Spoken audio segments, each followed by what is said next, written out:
Good morning, Alex and friends. I'm Grace. Today is Thursday, February 12th, 2026, and you're listening to Alex's News.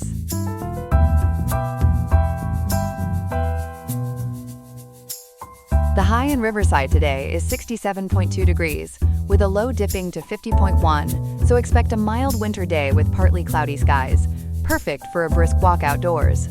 Coming up, we'll unpack the bizarre incident where a Mylar balloon caused major flight disruptions at El Paso International Airport and examine how IRS tax information sparked a huge privacy crisis tied to immigration records.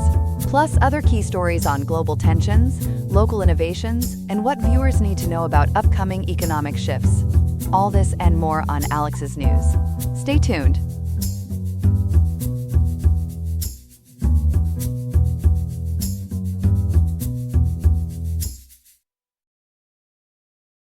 This morning, we are looking at what people are calling the Mylar balloon incident in El Paso. Ethan, can you start with what actually happened down there this week? This all started late Tuesday night, February 10th, local time, when the Federal Aviation Administration abruptly shut down most of the airspace over El Paso. According to CNN and CBS News, the order came in around 11:30 p.m., and it labeled the sky over the city as National Defense Airspace, warning that deadly force was authorized. The New York Post points out, "We have not seen something like that at a major U.S. airport, for security reasons, since right after September 11th, 2001. It was supposed to last 10 days. 10 days sounds huge. How much of the city's flying really got shut down, and for how long? On paper, the restriction covered roughly a 10 nautical mile circle around El Paso International, which is basically the whole metro area. According to the Texas Tribune and local outlets, that halted commercial flights, cargo, medical helicopters, even police and hospital drones. In reality, it stayed in place for about 8 hours before the government backed off, but in that overnight window it was a full stop.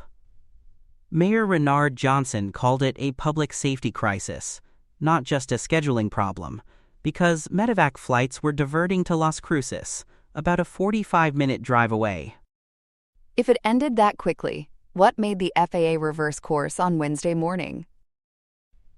Around 9 a.m. Eastern Wednesday, the FAA quietly posted on X that the restriction was lifted and there was no threat to commercial aviation. Flights then started trickling back in, though delays and diversions lasted all day. The New York Times, as summarized on Democratic Underground, reports that the reversal came only after senior White House staff, including Chief of Staff Susie Wiles, realized this restriction had been written for 10 days and was paralyzing a major border city. According to NPR's roundup, the White House essentially told the FAA to reopen while everyone figured out what had actually gone wrong. So what did go wrong? This keeps coming back to a Pentagon laser, right? That is the heart of it. Multiple outlets, including Yahoo News and The Washington Post, report that the Department of War, which is the rebranded Pentagon, had loaned a high-energy laser system to Homeland Security and Customs and Border Protection. It is a counter-drone weapon meant to burn or blind small cartel drones that cross the border. CBS News says it was set up at or near Fort Bliss and Biggs Army Airfield, right next to the civilian airport, and the Pentagon was very eager to get some real-world data from it. Why bring that kind of weapon to El Paso in the first place? What was the stated threat? The context is that cartel drones along the border are a real, documented problem. In congressional testimony back in 2024, the head of U.S. Northern Command told lawmakers there were about 1,000 suspected cartel drone incursions every month, according to summaries by NPR and PBS. Cartels mostly use them for surveillance, but also for drug drops and, in Mexico, even dropping explosives. The idea, as described in the Washington Post and Yahoo's coverage, was that a laser would let agents zap these small drones precisely, without firing bullets over neighborhoods or crowded ports of entry. But this is being called the Mylar balloon incident. What actually got shot? According to converging accounts from the New York Times, Yahoo News, CBS News, and the New York Post, the system did not hit a cartel drone at all. CBP operators with Pentagon personnel present saw something on their sensors they thought was a hostile drone and fired the laser. Only later did they figure out it was a shiny Mylar party balloon, the kind you might see at a birthday, drifting in the wind.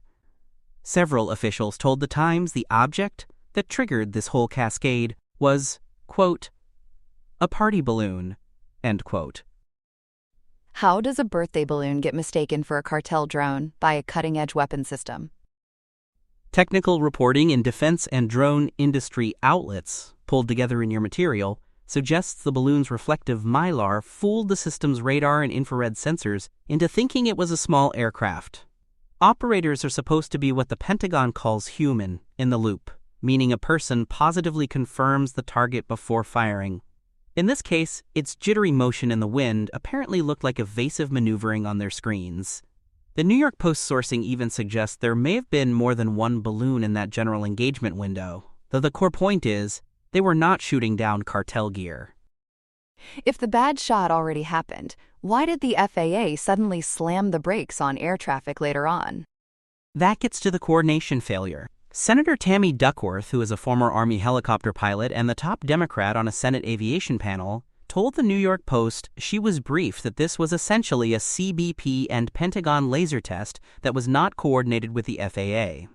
CBS News reports there was actually a safety meeting scheduled for around February 20th to work out laser rules near El Paso's airspace, and the military went ahead and fired the weapon before that. So when the FAA finally learned that a high-energy laser had already been used right next to busy flight paths, without their sign-off, they treated it as an emergency safety hazard and threw up that 10-day restriction. What is the FAA so worried about when it comes to lasers near airports? Lasers can temporarily blind pilots or permanently damage their vision, even at a distance, and they can saturate aircraft cameras and sensors. FAA orders say that anyone planning powerful outdoor laser operations near navigable airspace has to coordinate in advance so regulators can map out safe angles and times. In this case, according to the New York Times and legal analyses built on FAA rules, none of that was done before the trigger was pulled. From the FAA's point of view, the danger was not the balloon itself. It was that someone had already fired a military-grade beam into an active commercial corridor without telling them. The administration, though, talked about cartel drones, not balloons or miscoordination. What did they say publicly? Publicly, the Trump administration initially framed this as a national security success story. Transportation Secretary Sean Duffy posted on X that FAA and the Department of War had acted swiftly to neutralize what he called a Mexican drug cartel drone incursion, and he declared the threat had been neutralized without offering any hard details. Officials speaking to the Associated Press and Military Times repeated that cartel drones had breached U.S. airspace and that jamming and laser systems were used. But none of those briefings, as NPR and Reuters both note, came with photos, radar tracks, or debris to back up the claim. And what are major news outlets and internal sources saying actually happened instead? Investigations by the New York Times, Yahoo News, and CBS build a very different picture. Their sources across multiple agencies say the airspace shutdown came after that balloon incident, not during some unfolding drone swarm. According to those reports, the word incursion that officials kept using was essentially a political label slapped on an earlier misfire at a party balloon, which then spooked the FAA once they found out it had happened near commercial routes. The Texas Tribune adds that there was no intelligence of an extraordinary cartel drone surge in those days, beyond what border communities sadly see all the time. Is there any hard evidence out there, publicly, that cartel drones were actually shot down? So far, no. As of this morning, February 12, 2026, outlets from AP and Reuters to NPR all report that no radar data, no sensor video, and no pictures of destroyed drones have been released. There is also no public after-action report from the Department of War, Homeland Security, or the FAA. By contrast, the party balloon explanation is coming from multiple officials in different agencies talking separately to the Times, CBS, and Yahoo, which gives it more weight even though the specific images of the balloon remain classified. How is Mexico reacting to all this talk of cartel drones crossing the border? Mexican President Claudia Sheinbaum has been pretty blunt. According to coverage cited by NPR affiliates, she said Mexico has no information about cartel drones operating in that area during the time of the El Paso shutdown. She has invited U.S. agencies to share evidence if they actually have it, essentially saying, "Show us the data."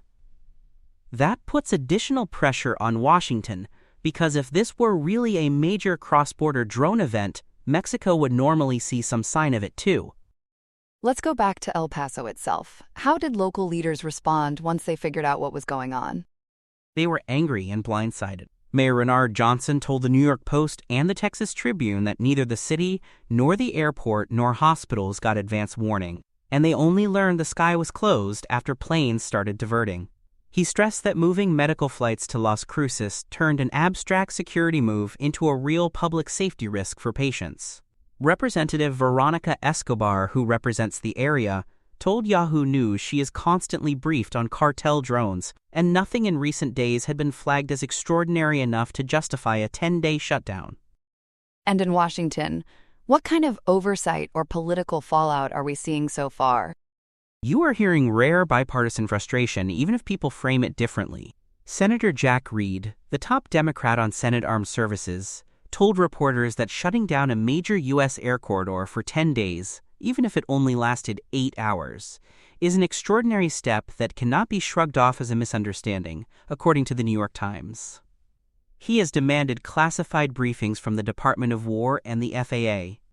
On the Republican side, Senator Ted Cruz, who chairs the Senate Commerce Committee, says the story the government is telling, quote, does not add up, end quote, and he wants to grill the FAA administrator and military leaders about both the laser use and the shutdown. Are Texas Republicans sticking by the administration's cartel explanation, or are they also backing away from it? There has been a shift. Senator John Cornyn initially sounded supportive, saying the government had to protect Texans from cartel threats.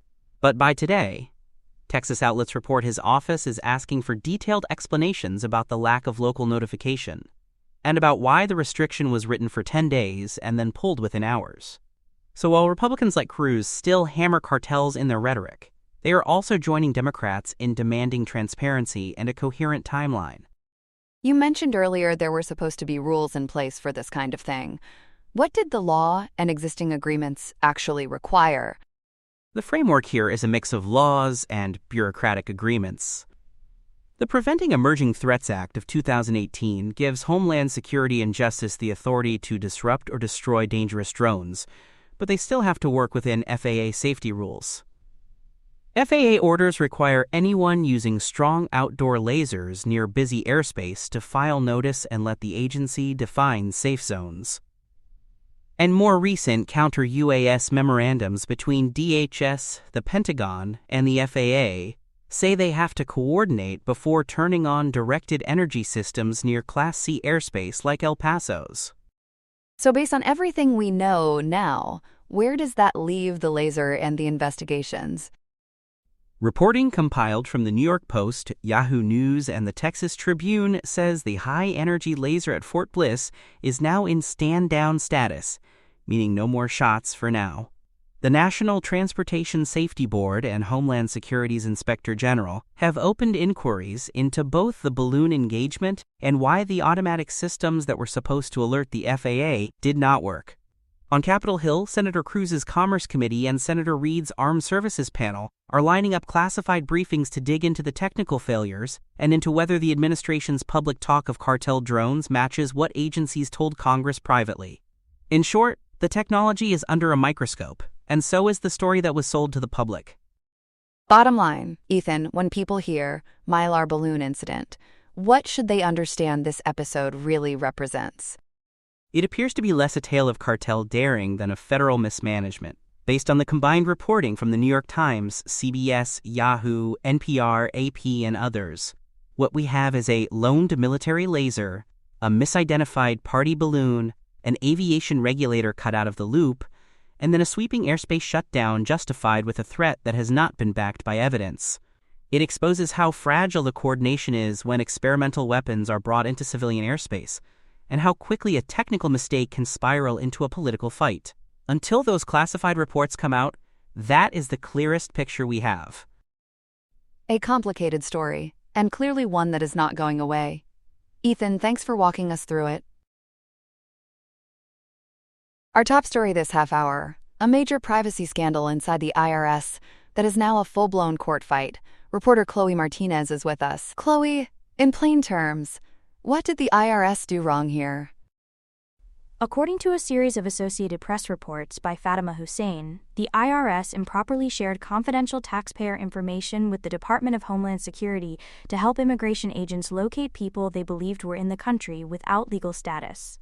This was done under a data-sharing deal signed last April, and it went well beyond what many experts think the law allows. Court filings show that, in thousands of cases, the IRS did not just confirm identities but actually handed over updated residential addresses. That is a big problem, because tax law promises people that what they tell the IRS stays private, except in very narrow situations. So let's go back to the beginning. What exactly was that agreement between Treasury and Homeland Security meant to do?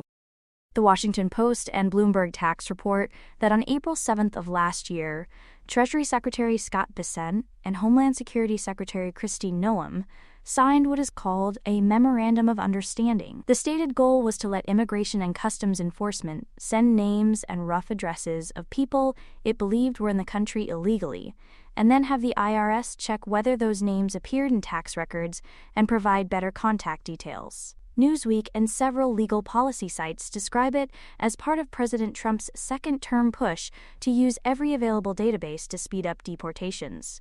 Critics say it took a law meant for narrow criminal investigations and tried to stretch it over mass civil immigration enforcement, which is not what Congress had in mind.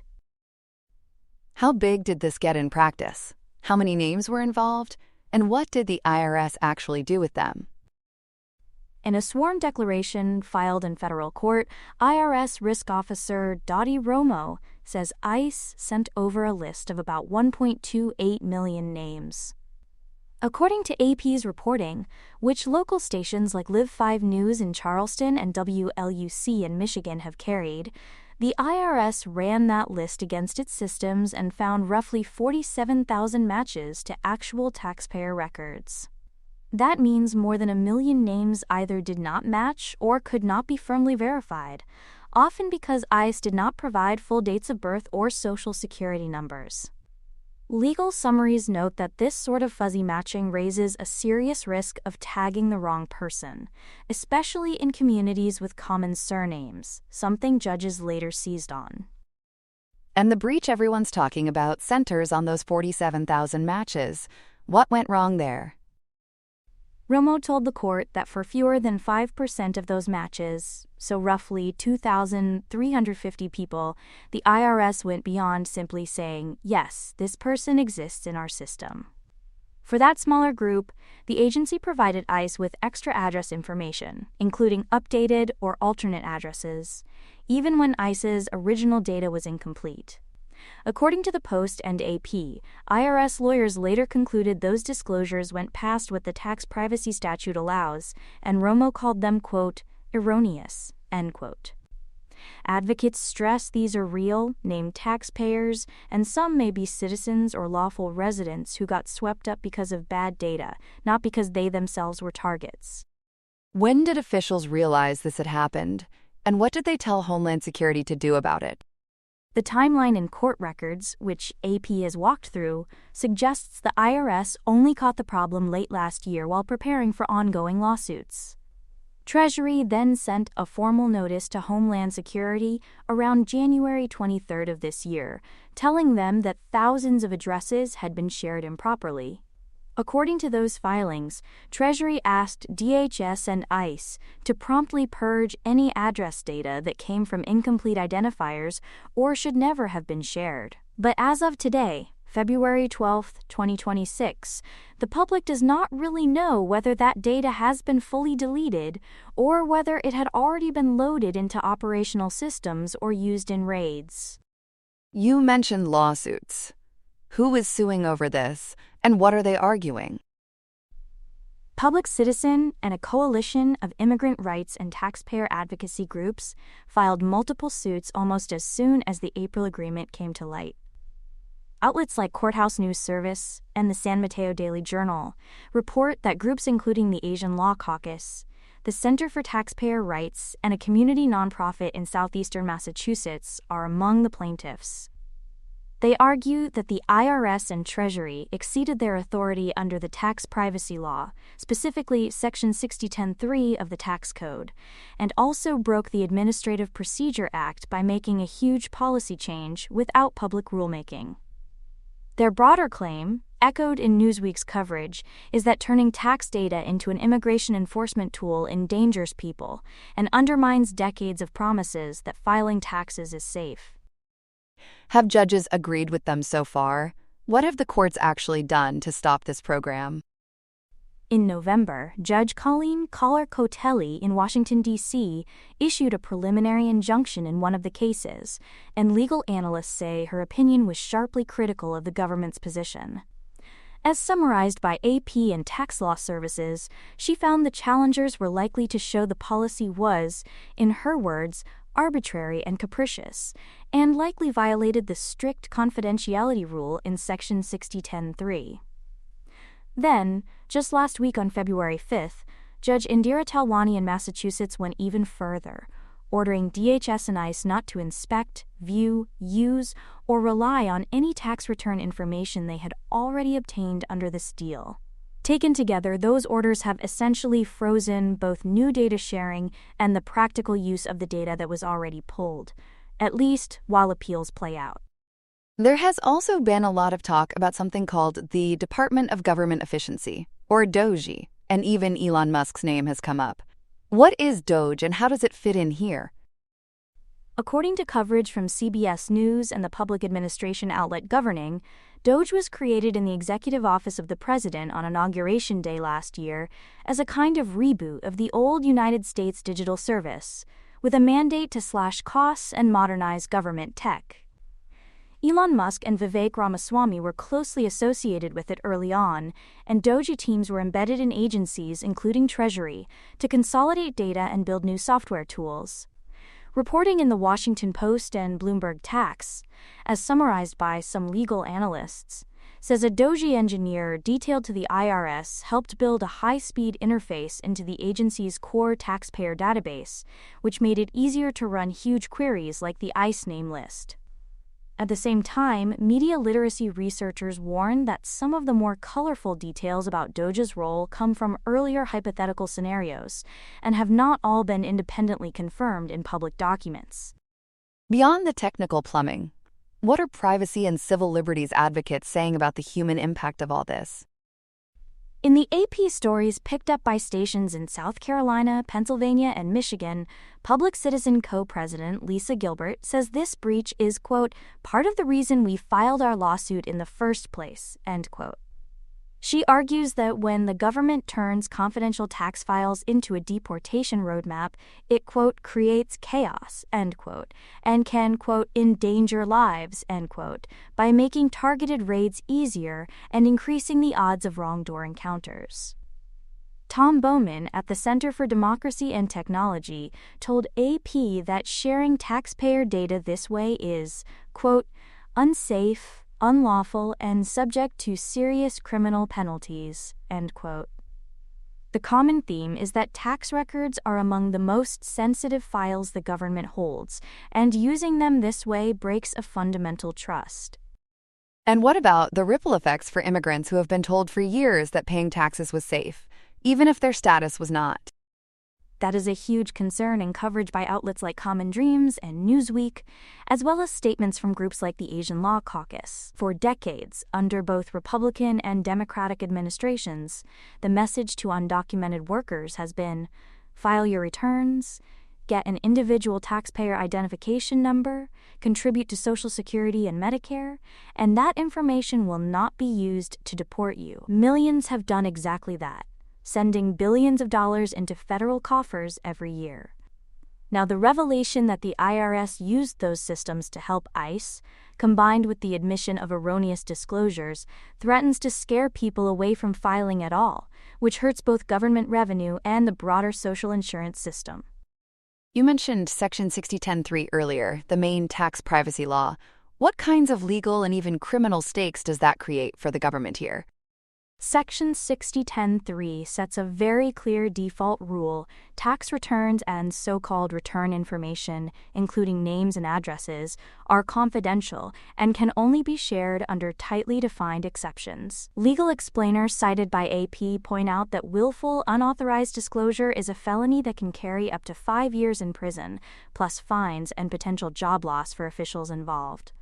On the civil side, individual taxpayers can sue for statutory damages for each unlawful disclosure, and with roughly 2,350 people affected, the government could face a sizable aggregate bill if courts find violations. Romo's admission that these addresses were, quote, erroneously disclosed, end quote, will be at the center of those fights, because it goes directly to whether the law's lines were crossed. There is another twist to this story that has puzzled a lot of people, and that is the idea of a, quote, future history, end quote, that seemed to predict much of this. What is that about? In 2024, advocacy groups like Public Citizen and the Revolving Door Project produced detailed scenarios about what a second Trump term might do with federal power, including tax data. According to their own websites and later fact checks, those documents imagined almost this exact situation the same officials: an April 7th data sharing agreement, a list of about 1.28 million names, 47,000 matches, and a few thousand erroneous disclosures revealed in 2026. They even sketched out court battles in front of judges Kohler, Catelli, and Tawani, and a tech team tied to a Musk-backed efficiency office. Now that real court filings and AP reporting are confirming many of those elements, media researchers talk about a risk of, quote, synthetic history, end quote, where highly detailed warnings and actual events blur together, and journalists have to be extra careful to separate what is documented fact from what originated in speculative exercises. Given all of that, where do things stand right now, and what should listeners watch for next? As of today, February 12th, the basic breach is not in dispute. An IRS official has told a federal court that thousands of taxpayers' addresses were shared with immigration authorities in ways the agency itself now calls erroneous. 2 federal judges in Washington and Massachusetts have effectively frozen both new sharing and the use of any IRS-derived data in immigration enforcement, while lawsuits move forward and the Justice Department pursues appeals. Treasury has told Homeland Security to dispose of the improperly shared information, but there is little outside visibility into how fully that has happened or whether any of it drove past operations. Going forward, we are likely to see not just legal battles over the meaning of the tax privacy statute, but also a broader political fight over whether people can trust that the information they give the government for one purpose will not be quietly weaponized for another. A complicated story with real consequences for privacy, immigration, and trust in government. Chloe Martinez, thanks for breaking it down for us this morning. Here are some other headlines.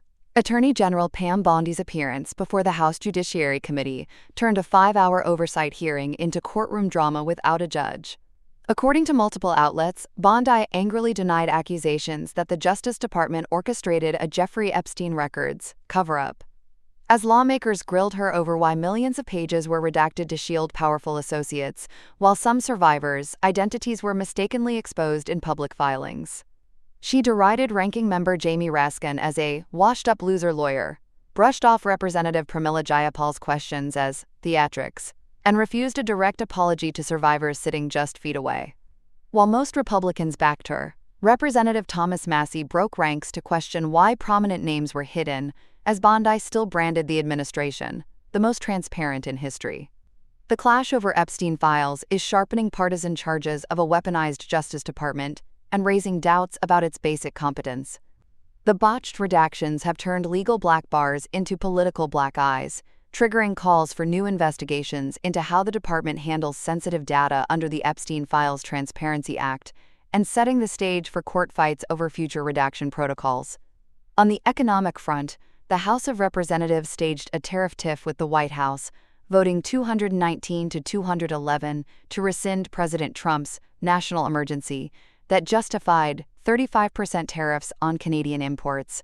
6 Republicans, Don Bacon, Thomas Massey, Brian Fitzpatrick, Kevin Kiley, Dan Newhouse, and Jeff Hurd, crossed the aisle after an earlier procedural meltdown in which 3 Republicans blocked Speaker Mike Johnson's effort to shield the policy from legal challenges. The resolution, House Joint Resolution 72, takes aim at an emergency declared under the International Emergency Economic Powers Act and tied rhetorically to fentanyl trafficking. But critics call the tariffs a tax on shoppers, driving up prices on groceries and raw materials.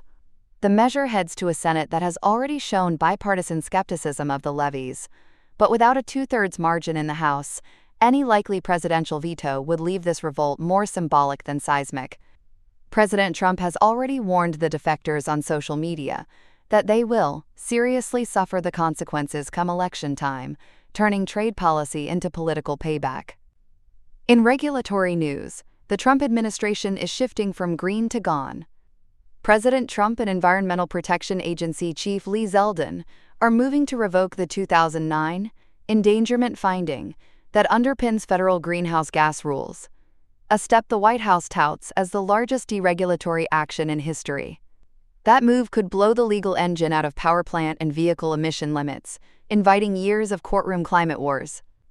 On civil rights, the Fourth Circuit Court of Appeals cleared the way for executive orders targeting diversity, equity, and inclusion programs for federal contractors and grantees by tossing a nationwide injunction and finding the directives not unconstitutionally vague, allowing agencies to pull the plug on equity-related grants.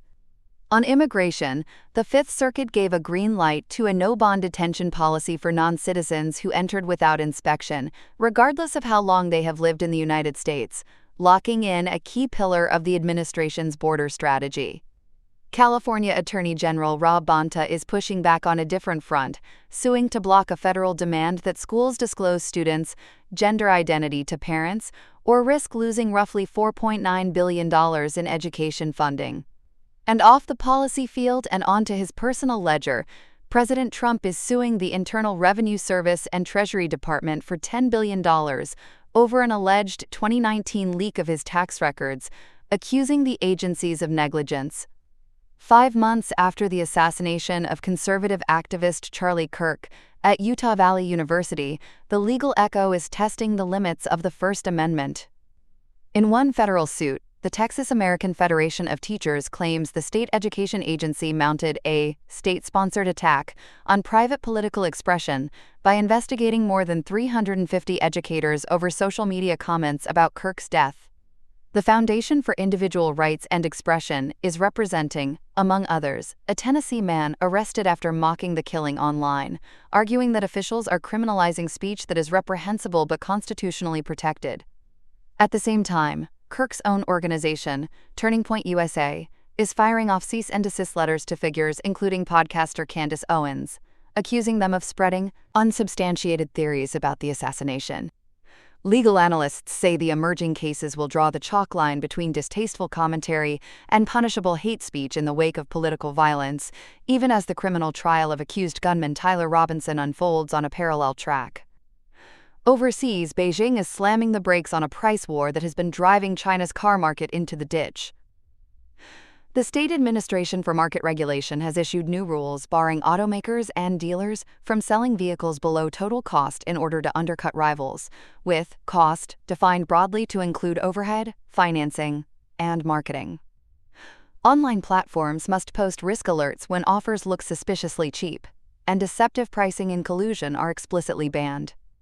The crackdown follows data from the China Association of Automobile Manufacturers showing passenger car sales tumbling about 19.5% year-on-year in January, the steepest skid in nearly 2 years, as reduced tax breaks for electric vehicles and uncertainty over trade and subsidies spooked buyers. Analysts estimate that the prolonged price battle has already wiped out roughly 471 billion yuan in output value over 3 years. By curbing what regulators call disorderly competition, China may steady domestic margins but also push its automakers to floor the export pedal into Europe and Latin America, shifting the global auto race into a new gear. That's all we have for now. Today's episode was made by Alexander King with GPT 5.1, Gemini Pro 3, Gemini Flash 3, and Google Cloud Text-to-Speech. I hope you have a great day. I'll see you tomorrow, Alex.